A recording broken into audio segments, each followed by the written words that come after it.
bring in Democratic strategist Joel Payne, a CBS News political contributor. Joel, good morning to you. This is your line of work. Who cares what I think? Do you have any notes or compliments for the vice president? Well, look, I'm a baseball fan, a tortured New York Mets fan. She pitched a perfect game last night, but, just talking a little bit more about athleticism, I think last night was a feat of political athleticism. Not just last night. That speech was difficult, the valleys that she navigated, the way she continued to keep that coalition together. But look at the last month.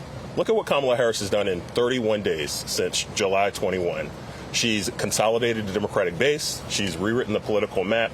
And she shifted this race from a conversation with two octogenarians, near octogenarians, talking about the past to one talking about the future. Kamala Harris may or may not win this race, but she has created political relevance for herself that will go well beyond what we saw last week. It was a patriotic speech. Yeah. It was a speech that was very strong on defense, a lot of pride and talk of democracy. What does she need to do now to take this excitement and then the next 74 days turn it into votes? Yeah, well, Tony, that's remarkable, too. She reclaimed that freedom mantle. It was one that Joe Biden talked about in the frame of democracy. Kamala Harris has reframed it in a way that widens the circle of potential voters that Democrats can go for and potential routes. What she needs to do going forward is she needs to think about what does she want to do in terms of building a winning coalition. Does it look more like Joe Biden's 2020 winning coalition, or does she look like a 2008, 2012 Barack Obama coalition, which is more reliant on voters of color, African-American voters, young voters? I imagine the folks in Harris High Command are thinking about things like that this morning. Joel, our man in Washington, Major Garrett, is in New York this morning, and he's got a question for you as well. Sure thing. Good morning, Joel. When you give a speech like that last night, you have to talk about foreign policy and national security. Kamala Harris did that. Ukraine unifies the Democratic Party. The war in Gaza does not. She was very specific about that. Evaluate what she tried to accomplish and the divisions within the party on that underlying issue.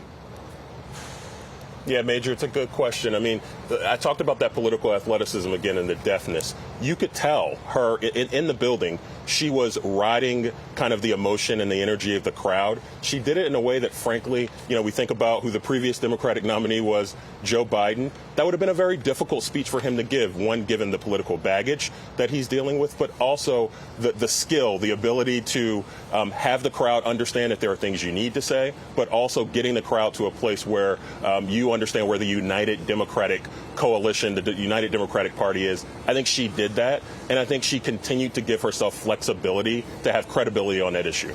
Yeah, Joel, she really hit the Palestinian-Israeli question, I would say, perfectly. Yeah. Security for the Israelis, dignity and sovereignty for the Palestinians, that is the equation. Yeah. Implementing it, of course, is another matter. By the way, not all that different from where Joe Biden is. It's just a matter of the messenger, and does the messenger have the credibility, and does she allow for the hard work to be done for peace to be brought about in that region of the world? I think she continued to do that, and she was able to manage it politically. Joel, thank you very much. Major, as I sent it back to you in New York, I said it was hard to hear some of the speech because there was so much applause in the arena, but I got a copy of it here. There's so much that stands out describing her approach to leadership, and there's a note here where she says to the audience she'll be a leader who leads, yes, but also who listens. That stands out this morning as well. Tony, thank you so very much. Of course, we will be checking back with you in Chicago.